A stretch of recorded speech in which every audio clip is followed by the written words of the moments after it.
Hey, what's up everybody? I'm Tommy, and today I'm going to show you how I made this Vise-mounted router table with built-in dust collection. Whether it's your first time here, or even if you've been here before, welcome to 1 Minute Workbench.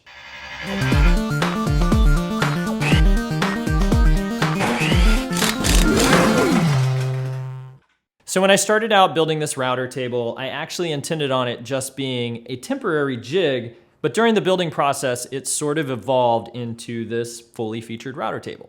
I started off by cutting a piece for the mounting block and a piece for the main surface of the router table. I checked to see that the router would have plenty of room and make sure that the vise would not interfere with its operation. Then I secured the two pieces together. Everywhere I used screws, I made sure to drill pilot holes and countersinks.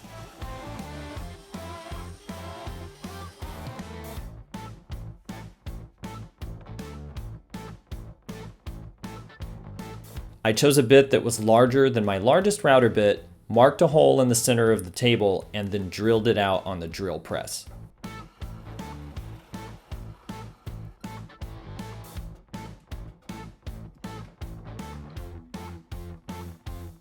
I lowered the bit into the hole to help me align the router to the approximate center.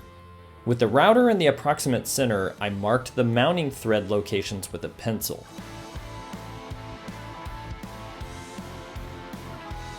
I picked a Forstner bit large enough to accommodate the tool for the bolt heads and then drilled the holes.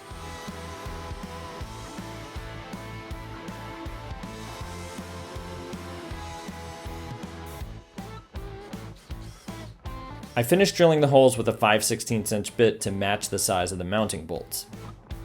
I realized though that the mounting holes on the router were not symmetric, so I had to do it again starting from the bottom of the table.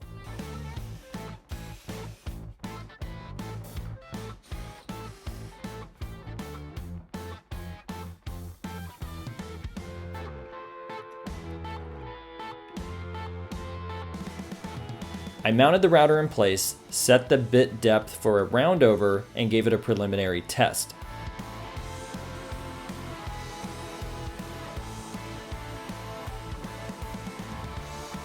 It was all looking good, so I decided to make a fence.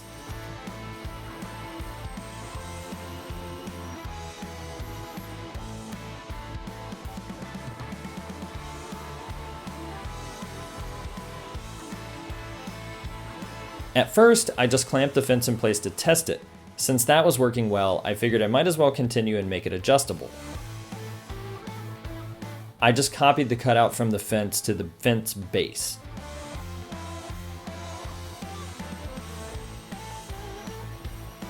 Now I'm doing these cuts with a bandsaw, but you could easily do these with a jigsaw or a coping saw.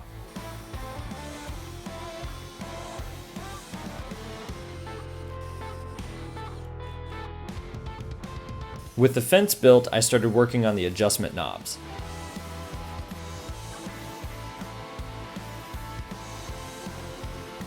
I rounded all of the corners using my homemade disc sander.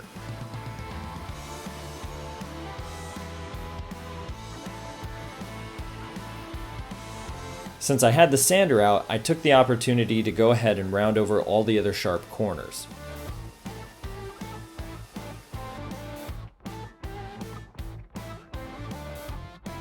I glued up the knobs and then set those aside to dry.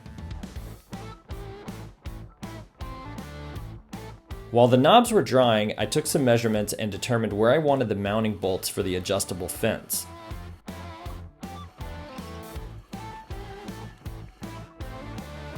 I added mounting bolts, but I'm not going to go into detail on this because, as you'll see in just a bit, I ended up changing this feature. I needed to add slots, so I scored a line and then drilled a 1/2 inch hole in the center of that line. With a 1/2 inch bit installed in the router, I used the hole to install a temporary fence for cutting the slots.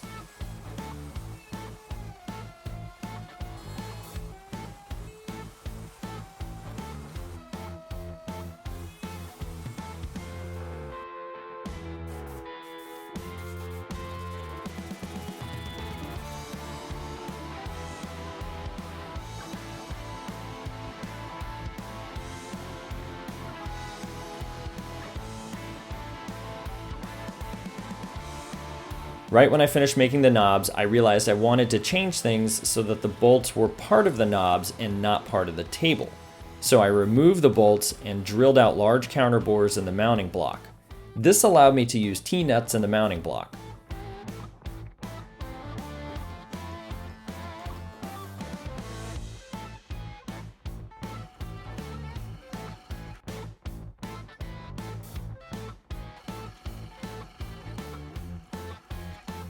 To make the new knobs, I drilled a 1/2 inch counterbore and a 5/16 inch through hole in the main component, and then drilled a 5/8 inch hole in a smaller bottom component.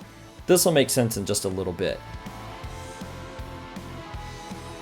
The hole in the knob is intentionally left a little bit smaller than the points of the hex bolt. This lets you hammer the bolt in place and lets the wood form a nice snug fit.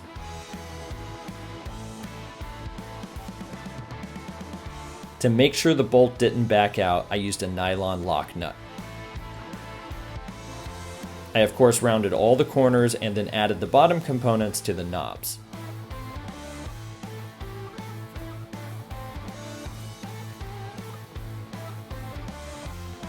I scored a center line on a small scrap and then transferred the center line all the way around the ends.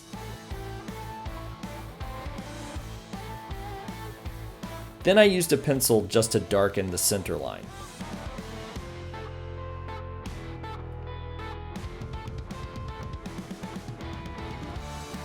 I very carefully drilled a 1/2 inch hole in the center of that line.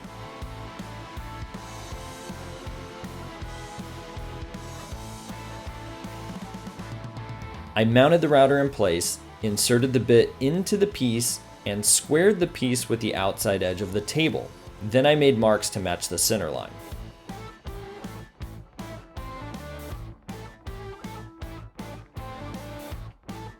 I carefully transferred the center line to the table itself.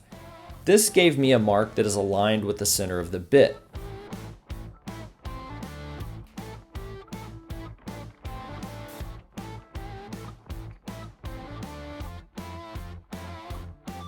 To test out the mark, I used a very accurate ruler to set the depth of the fence to 3 inches. I made a test cut and then measured it. With a 1/2 inch bit, the measurement to the inside edge should be 2.75 inches. It looked really close, so I measured it with a caliper.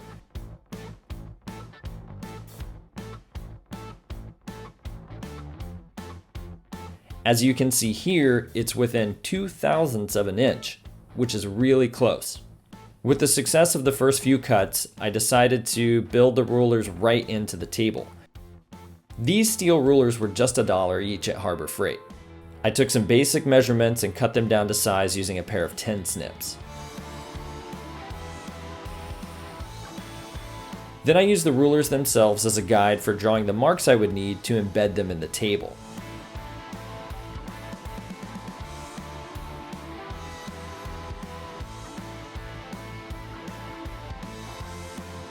I carefully aligned a scrap of wood and clamped it in place so it could work as a guide for my router.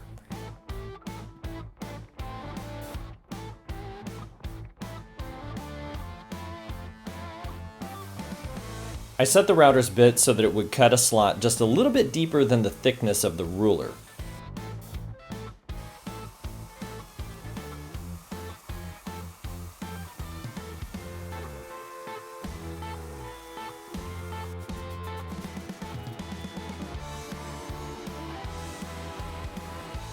I then repeated the process for the other side.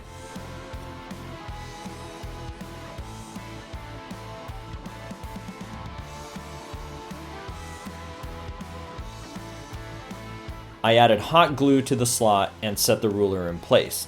Unfortunately, I was moving kind of slow here and the glue actually set up before I could get the ruler pressed all the way down.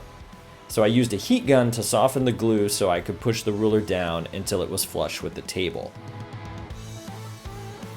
I thought I would be quicker on the second one, but I wasn't and wound up having to use the heat gun again. The heat gun did the trick and the rulers were perfectly flush with the tabletop. I removed the excess glue from the rulers with a little bit of Windex.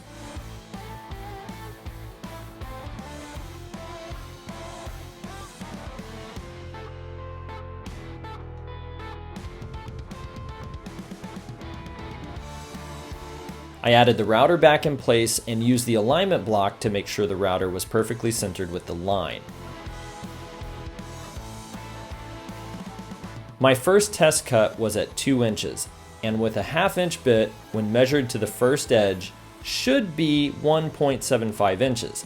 And as you can see here, the result was within 5/1000ths of an inch, which is very good. With the accuracy on point, I turned my attention to creating dust collection. Dust collection around the router itself is the trickiest part, so I started with that. For this first cut, I was able to trace the outline of the router and cut it out on the bandsaw. With a little bit of back and forth, I was able to get a nice fit. I then worked on the upright walls of the box, which I just had to eyeball and make some test cuts on. Again, with a little bit of back and forth, it was done in just a few minutes. The rest of the box was just small square pieces, so I cut those out and started assembling it.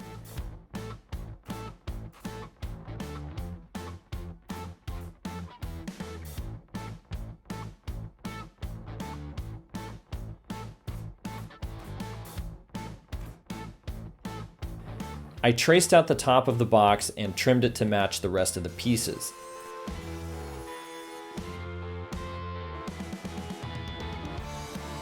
I changed my mind about the side I wanted the vacuum on, so I plugged the original vacuum hole. I cut a few small blocks that would allow a threaded knob to hold the box in place.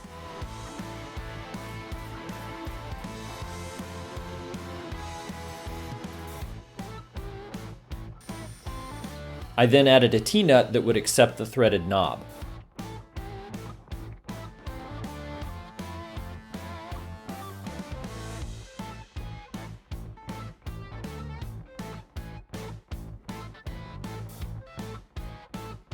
I marked the threaded rod with a Sharpie so I could see where to trim it, and then trimmed it with a hacksaw.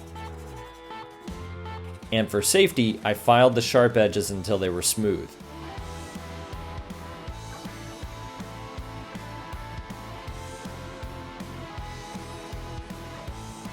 I added some foam to the edges of the box where it contoured to the shape of the router.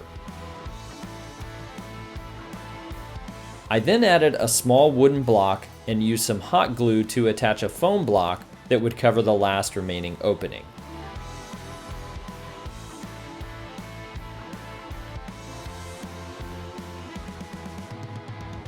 These small guide blocks will just make it easier to properly align the box. The bottom dust collection box allows the router to be lowered and raised while the box is in place. With the bottom dust collection box and the vacuum line in place, I made a test cut. It didn't collect all the dust, but I would say it got about 75%. The threaded knob allows me to quickly remove and replace the box when I need to change router bits.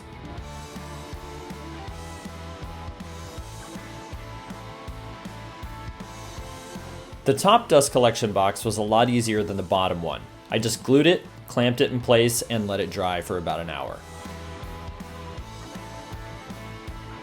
This top dust collection box is perfect for roundovers and pretty much collects 100% of the dust.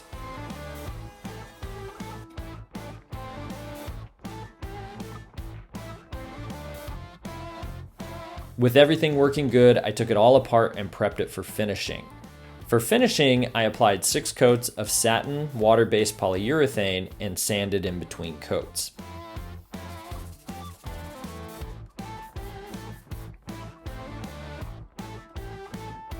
I'm really happy with how the router table turned out. As I mentioned before, it was just going to be a temporary jig, but I'm happy that I took the time to go ahead and build some more features into it.